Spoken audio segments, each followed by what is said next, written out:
Hello বন্ধুরা, কেমন আছো তোমরা সবাই? আশা করছি ভালো আছো। আর আমি ঈশা, আমার চেয়ে নতুন আরেকটি ব্লগে তোমাদের সবাইকে স্বাগত। আর দেখো বন্ধুরা, আমাদের এখানে কিন্তু এখন থেকে সব দিনই রোদ ওঠে, আর কিন্তু কুয়াশাটা পড়ে না। ঠান্ডা অনেকটাই কমে গেছে। আর সেই কারণে দেখো এক এক করে সব জামা কাপড় কিন্তু কেচে দিচ্ছি। মানে শীতের যে জামা কাপড়গুলো এখন আর অত রাখবো না, যেহেতু এত শীত নেই, যে সেজন্য দুটো করে সোয়েটার আর পরা লাগছে না, একটা সোয়েটার পরলে হয়ে যাচ্ছে। তাও দেখো কুয়াশা কিন্তু আছে, কুয়াশা থাকলেও রোদের তাপটা কিন্তু অনেকটাই বেশি, সেই কারণে এখন একটা সোয়েটার পরলেই হয়ে যায়। আর এদিকে দেখো আজকে আমি কিছু জামা কাপড় কেচে দিয়েছি, কালকে আবার কাচবো। এটা হচ্ছে মা বাবার ঘরের বিছানা চাদর, আর আমাদের ঘরে বিছানা চাদরটাও কাচতে হবে। সেজন্য শীতের সময় আর কাচা হয়নি, কারণ রোদ তো ওঠে না, সেই জন্য এক এক করে সব ঘরে কেচে দেবো তাই। আর এদিকে দেখো কলপাড়ও নেড়ে দিয়েছি, কিন্তু এত জামা কাপড় কেচেছি তার দিয়ে আবার কলপাড়ও নেড়ে দিয়েছি, কারণ এখানে তো আমাদের তারটা ছিঁড়ে গেছে ওই পাশে ঘর করছে বলে, সেজন্য আমাদের দূরে একটা তার টানানো হয়েছে। আর তারপরে কিন্তু আমি জামা কাপড় কাচতে কাচতে ভিজে গেছিলাম, সেই কারণে স্নান ধ্যান করে একবারে খেতে বসে গেছি। আর এদিকে দেখো রান্না করেছিলাম বেগুন ভাজা আর কলার তরকারি। আর খাওয়া দাওয়ার পরে তোমার দাদার কোনো কাজ নেই, আজকে যেহেতু দোকানদারিটা একটু কম, সে কারণে দেখো সব ছবি নিয়ে বসেছে। আজকে পুরনো কিছু স্মৃতি তোমাদের শেয়ার করি। আর এইদিকে দেখো এই ছবিগুলো কিন্তু তোমাদের এখনও দেখানো হয়নি। এটা হচ্ছে আমার বিয়ের আগেকার ছবি, এইগুলো আমার বিয়ের আগেকার ছবি। যখন তোমাদের দাদার সাথে কথা বলতাম বাড়ি থেকে কিন্তু কেউ জানতো না তখনকার, মানে আমাদের বিয়ে ঠিক হওয়ার পরে সবাই জানতো। বিয়ে ঠিক হওয়ার ভেবেছিলাম কি আমাদের আলমারিতে একটা ছবি দেব, মানে এখন তো জানোই 3D আলমারি হয়, সেই কারণে ছবি তুলতে যাওয়া, কিন্তু আমরা পরবর্তীকালে আর সেই আলমারিটা নেওয়া হয়নি, এমনি একটা আলমারি নিয়েছি, যে এত তাড়াতাড়ি সব কিছু ঠিক হয়ে গেছে।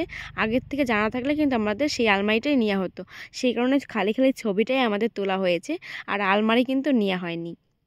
আর এদিকে দেখো তোমার দাদা একটু ওই ফোনের কাভারে কেটে লাগাবে, সেই জন্য একটুখানি ছবিগুলো দেখছিল কোন ছবিটা দিলে সুন্দর হয়। আর বারবার আমাকে, আমি কিন্তু রান্না করছিলাম, বারবার আমাকে ডেকে ডেকে দেখাচ্ছে, দেখো কোন ছবিটা দিলে ভালো হয়। তারপরে আমি বললাম ওইটাই দাও, ওইটাতে ভালো লাগছিল দেখতে। আর এই দিকে দেখো বন্ধুরা, আমাদের তো ওই পাশটায় দরজা ছিল, এখন সেটা তো ভেঙে ফেলতে হবে, সেটার কোনো কাজে লাগবে না। কারণ দাঁড়াও তোমাদেরকে আমি খুলে দেখাই। আর খুলে দেখাতে দেখাতে এইদিকে দেখো বাবা কিন্তু মাপঝোপ করছে, আর তোমাদের দাদাও কিন্তু মাপজোপ করছে। ভারী একটা সমস্যার মধ্যে পড়ে গেছে জানো তো, এটা যে কবে মিটবে তার কোনো ঠিক নেই। এই পাশে ঘরটা না হওয়া অবধি কিন্তু আমাদের কোনো শান্তি নেই। আর এই দেখো দরজা খুলে ফেলেছি, আর এখানে দেখেছো গর্ত খুঁড়েছে, এখানে কিন্তু যে বাথরুমে ট্যাঙ্কি করবে। আর মা ওইদিকে দেখছে যে কতটা গর্ত করেছে। আর এখানে মিস্ত্রিরা থাকলে তো আসতে পারি না, এখন মিস্ত্রিরা নেই, আজকে কেরেন দিয়ে খুঁজে গেছে, সেই কারণে আর মিস্ত্রিরা লাগায়নি। সেই কারণে একটু দরজা খুলে দেখতে পাচ্ছি যে কতটা গভীর গর্ত করেছে। ফোনে কিন্তু অতটা মনে হচ্ছে না, কিন্তু প্রচুর গর্ত করেছে দেখেছো। আর ওই তলে কিন্তু সব লাল মাটি, আর ফোনে ভালোটা বউ আছে না হলুদ হলুদ লাগছে, কিন্তু আসলে না, ওটা সব কিছুই লাল মাটি। আর এইদিকে আমাদের ঘর দেখো, আর এইখানটায় সামনে দিয়ে দরজা খুলেছে, মানে দরজা বলছি কেন, ওই গর্ত করেছে, ট্যাঙ্কি করবে বাথরুমে, সেই কারণে। আর এই দরজাটা খুললে তো আমাদের যেতে পারবো না, ট্যাঙ্কি করছে, সেই কারণে আমাদের এখন এই বেড়া খুলে এইখান দিয়ে আমাদের বাইক নেওয়ার একটা গেট করতে হবে। কতটা সমস্যা দেখেছো, এখানটায় সেরকম বাঁশ পাওয়া যায় না, কিছু পাওয়া যায় না। আর এখানের বাঁশে কিন্তু অদ্ভুতভাবে কাটা হয়। তোমরা যারা এখানটা থাকবে, পাহাড়ি বাঁশ, সেটা তো তোমরা জানো যারা উত্তরপ্রদেশে আছো, সে জানবে যে দেখো বাঁশে কিন্তু কাটা হয়।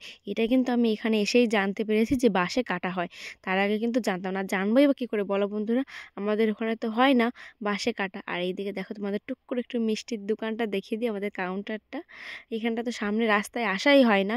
আর আজকে যখন এসেছি ভাবছি একটু লাড্ডু খেয়ে নিই, লাড্ডুটা দেখে কিন্তু আর লোভ সামলাতে পারলাম না, সেই কারণে আমি খেয়ে নিলাম একটা লাড্ডু। দেখো দাদাকে বলছিলাম খাবে নাকি। আর এইদিকে দেখো আমি লাড্ডু নিয়ে চলে এসেছি, আর এই ফাঁকে কিন্তু বেড়াটা খোলা হয়ে গেছে। আর এখন বেড়াটা লাগাতে হবে, কারণ এই পাশটা পুরোটাই খোলা, আজকে রাত্রেবেলা না করলে কিন্তু শিয়াল কুকুর চলে আসবে। আর এখানটা যা শিয়াল কুকুরের উৎপাত।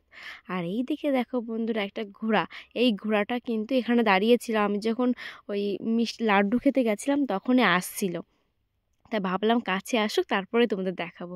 এটা কিন্তু সেই ইট ভাটার ঘোড়া, এটা কিন্তু সেই ইট বয়ে বয়ে নিয়ে যার ঘোড়াটা। আর কতটা রোগা দেখো, ওর হাড়গুলো সব বোঝা যাচ্ছে, আর কিন্তু প্রচণ্ড রোগা যাকে বলে, একটু খাওয়া দাওয়া করে না। আর এখান থেকে 3টে ঘোড়া দেখা যায়, কত সুন্দর খেলে, আমার খুব ভালো লাগে দেখতে। আর আজকের ভিডিওটা এই পর্যন্তই বন্ধুরা।